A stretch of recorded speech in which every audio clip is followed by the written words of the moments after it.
c'est quelque chose de fondamental. Nous devons comprendre que le salut, la vie éternelle, c'est avoir le Fils. Si tu n'as pas le Fils, tu n'as pas la vie.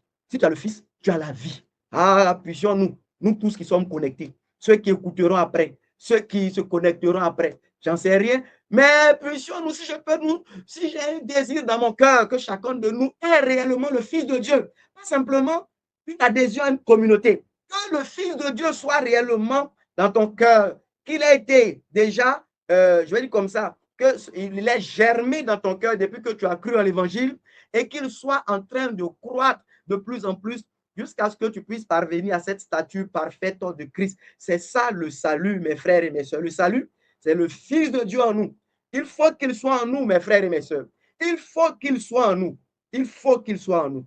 Alors, donc je disais que Luc, il est contemporain des témoins oculaires de l'histoire de Jésus.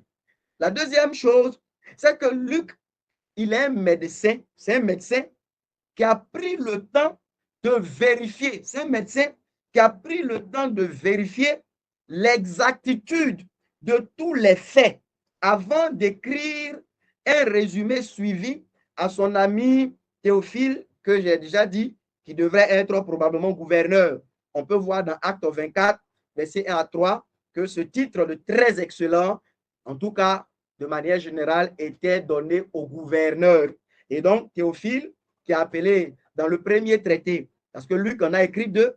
Le premier traité, c'est celui qu'on appelle l'évangile de Luc. Il appelait là-bas très excellent Théophile. Mais dans le second traité, c'est celui que nous on appelle le livre des actes des apôtres. Il y a ce détail important, c'est que l'appellation très excellent n'existe plus. Voilà. On peut donc considérer que le premier traité a bien fait son effet, que ce Théophile soit devenu même un bien-aimé frère, au point où on n'a plus trop besoin de ces révérences qui sont surtout selon la chair. Voilà.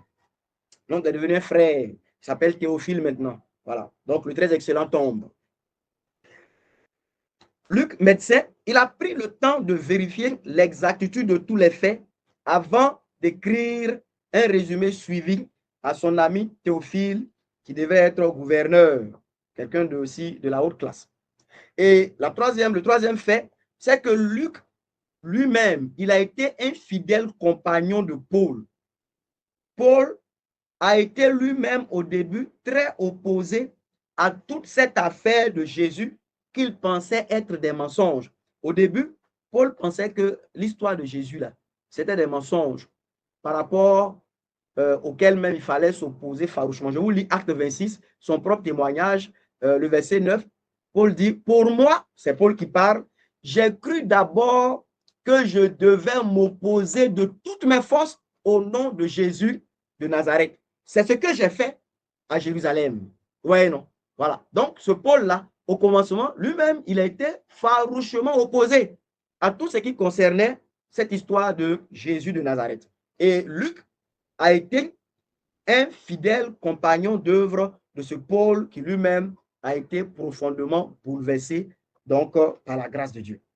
Et le quatrième fait qui me fait dire que Luc est plus digne de confiance que Mahomet touchant le témoignage de Jésus, c'est que Luc atteste, hein, c'est important, j'y reviens, il atteste qu'en ces jours, les choses touchant l'histoire de Jésus étaient reçues pleinement au milieu d'eux comme des choses vraies et certaines. Voilà 4 faits.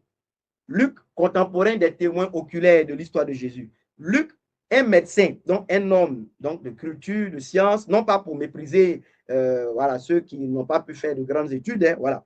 Mais c'était un médecin qui a pris le temps de vérifier l'exactitude de tous les faits avant d'écrire un résumé suivi à son ami aussi de haute naissance, hein, Théophile, qui devrait être aussi gouverneur. Et le troisième fait, c'est que ce Luc-là, il a été un fidèle compagnon de Paul, qui lui-même a été profondément bouleversé par l'histoire de Jésus, vu qu'au commencement, il pensait qu'il fallait éradiquer même ces mensonges en rapport avec Jésus de Nazareth. Et le quatrième fait, c'est que Luc, il atteste qu'en ces jours, en leurs jours, donc, les choses touchant l'histoire de Jésus étaient reçues pleinement au milieu d'eux comme des choses vraies, comme des choses certaines.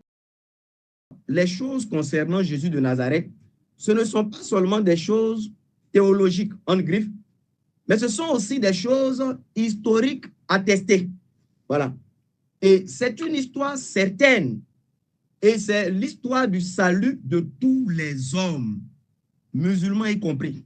Jean chapitre 20, le verset 31 dit, ces choses ont été écrites afin que vous croyiez que Jésus est le Christ, le Fils de Dieu, et qu'en croyant ainsi, vous ayez la vie par son nom. C'est vraiment des choses importantes. Alors, je vais donc finir avec quelques pensées encore. Donc, je relis Luc chapitre 1, le verset 4. Il est écrit, c'est Luc qui écrit à Théophile, il dit, afin que tu reconnaisses la solidité des enseignements qui t'ont été donnés. Afin que tu reconnaisses la solidité des enseignements qui t'ont été donnés. Luc 1, verset 4. Les enseignements de Jésus lui-même et aussi les enseignements en rapport avec Jésus sont solides, frères et sœurs. Ce sont des choses solides. Et Dieu n'est pas contre un esprit droit, un esprit honnête qui cherche, par exemple, à être persuadé de la véracité de ce témoignage afin, par exemple, de recevoir ou rejeter ce témoignage. Dieu n'est pas contre ça. On a l'exemple des Juifs qui étaient à Bérée, voilà, qui n'ont pas dit simplement que comme c'est Paul qui prêche, c'est que c'est vrai. Ils ont vérifié et ça s'appelle de la noblesse. Dieu n'est pas contre cela.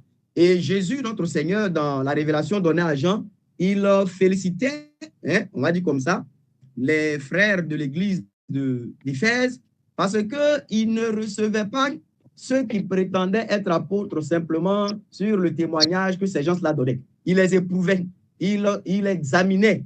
Et Jésus dit, ils avaient éprouvé plusieurs qui ne l'étaient pas en vérité, il les avait trouvés menteurs. Donc, je dis que Dieu n'est pas contre un esprit droit qui cherche à être persuadé de la véracité de l'histoire ou du témoignage en rapport avec Jésus, son Fils.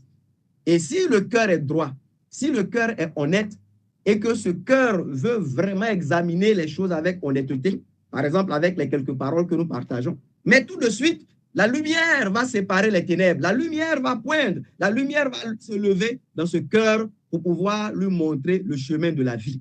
Mais beaucoup de choses qui perdent les hommes, c'est en grande partie leur propre malhonnêteté. C'est vrai que quand quelqu'un ne connaît pas Dieu, oui, il est perdu, il est mort, il est détruit, il est incapable de quoi que ce soit. Mais bon, au moins si Dieu met une feuille jaune devant toi et qui demande la feuille est de quelle couleur? Bon, et que dans ta religion, depuis que tu es né, on t'a enseigné que toutes les feuilles que les chrétiens montrent là sont jamais jaunes. Voilà. Mais là, tu vois une feuille jaune devant. Il dit, c'est de quelle couleur? Et que tu dis que je ne sais pas, ou bien c'est pas jaune, ce n'est pas une affaire de religion. C'est juste que tu es malhonnête. Tu es simplement quelqu'un de malhonnête. Parce que ce que je suis en train de dire là, si on enlève cet exercice dans le cadre religieux pour l'envoyer dans les affaires courantes, tu ne vas même pas durer pour pouvoir voir et dire que cette feuille est évidemment jaune. Et souvent, Dieu, il veut simplement de telles confessions, d'un peu d'honnêteté, d'un peu de droiture pour pouvoir nous révéler le chemin du salut. Mais souvent, la malhonnêteté et l'orgueil de l'homme, ça nous conduit à nous perdre. Vous savez, un jour, des gens sont venus vers notre Seigneur et lui ont dit, qui te donne l'autorité pour faire tout ce que tu fais là? Tu tiens ton autorité de qui? Tu n'es pas sorti de nos écoles théologiques. Voilà, tu n'as été formé par aucun rabbin. Pourquoi tu te donnes cette autorité publique ici en Israël? Et le Seigneur dit, bon, je vous poserai moi aussi une question, je vous demanderai une chose, et si vous me répondez, je vous dirai aussi par quelle autorité je fais ce que je fais. Alors dites-moi, le baptême de Jean, c'est un baptême qui venait du ciel ou des hommes? Et vous voyez, je dis que ce test-là, cette question du Seigneur, et puis ce qui va s'en suivre là, ça fait pleurer, frères et sœurs. Ça veut dire que, quant à cette question du Seigneur, les gens sentent le besoin de se retirer d'abord, se concerter. Vous voyez, ça prouve que ce n'est pas une réponse honnête qu'on va donner. C'était quelque chose de suffisamment simple. C'est un peu l'exemple de la feuille jaune dont je vous ai parlé. C'est évident. C'est devant eux, c'est évident. Le Seigneur dit le baptême de Jean, là. En gros, ça vient de Dieu ou non. Ça vient de Dieu ou bien ça ne vient pas de Dieu. Voilà. Mais s'ils disent que ça vient de Dieu, vous voyez, quand ils se retirent là, ils sont suffisamment intelligents. Ils disent, si on dit que ça vient de Dieu, il va dire, mais pourquoi vous n'avez donc pas, vous ne vous êtes pas soumis à ça, puisque vous prétendez être des serviteurs de Dieu? Pourquoi vous avez rejeté une chose qui vient de Dieu? Ça nous coince. Si on dit que ça vient des hommes, faisons attention, on risque de se faire lapider par le peuple, parce que tout le peuple reconnaît Jean comme prophète. Je ne veux pas, moi, dire tout le peuple. Je crois qu'eux-mêmes reconnaissaient que Jean était prophète aussi. Mais vous voyez, ils se concertent, se disent, tiens, qu'est-ce qu'on va faire? Et Satan inspire une réponse à l'un d'entre eux qui dit, tiens, j'ai trouvé, ben, disons-lui simplement que nous ne savons pas. Voilà. Alors, ils reviennent et puis ils disent au Seigneur, oui, tu disais quoi déjà? C'était quoi ta question? Et le Seigneur, j'imagine, dit, non, je voulais savoir le baptême de Jean. Ça vient de Dieu ou des hommes? Ils disent, bon ça c'est une chose sur laquelle nous, on ne peut pas se prononcer. Franchement, ça, nous, on ne sait pas. Voilà, ça, nous, on ne sait pas. Vous voyez? Et le Seigneur dit, bon, si je ne vous dis pas par quelle autorité, donc je fais ces choses. Vous voyez, c'est ce que j'appelle la malhonnêteté. Parce que dans ce cas-là, ce n'est pas parce qu'on est pharisien, ce n'est pas parce qu'on est hérodien, on est sadducéen, on est musulman. Non, non, non. C'est une chose simple. C'est une question honnête. Voilà. Cette feuille-là, elle est de quelle couleur? Tout le monde la voit, à moins que tu sois aveugle. C'est de couleur jaune. C'est fini. Voilà. Mais le problème, c'est que reconnaître cela, ça envoie des conséquences difficiles sur nous. Voilà. Comment donc l'orgueil et la malhonnêteté finissent donc par perdre plusieurs personnes. Et je le dis, c'est vrai en parlant ici, je ne veux pas que nous ayons nos regards tournés vers des musulmans seulement. C'est vrai, je parle d'eux pour nous affermir donc dans la foi, dans ce que nous avons. Mais examinons-nous nous-mêmes. Je pense que le jeudi passé, on en avait parlé un peu. Regardons nos propres voies. Regardons comment nous-mêmes, souvent, nous sommes malhonnêtes. Souvent, nous ne sommes pas honnêtes. Souvent, nous ne sommes pas droits. Souvent, nous ne sommes pas vrais. Souvent, quand certaines réponses peuvent révéler une faille, une erreur, une désobéissance, un péché, un mauvais caractère et qui pourrait donc nous encourir reproches, réprimandes. Alors souvent, nous ne voulons pas répondre. Souvent, nous disons, nous ne savons pas. Souvent, nous disons, ça, moi, je ne sais pas. Alors que nous savons, c'est une chose évidente. Voilà, le baptême de Jean, ça vient de Dieu. Je le sais. Et si je le dis et que le Seigneur, par cela, me dit, mais pourquoi donc tu n'as pas suivi ce baptême? Bon, ça devrait m'amener à m'humilier pour dire, alors là, je reconnais une faute de ma part. Mais vous voyez, on ne veut pas reconnaître cela. On veut conserver une belle image et se perdre. Il faut faire attention à ça. Voilà. Donc Dieu, si le cœur est honnête et que le cœur veut chercher à être persuadé, Dieu le persuade.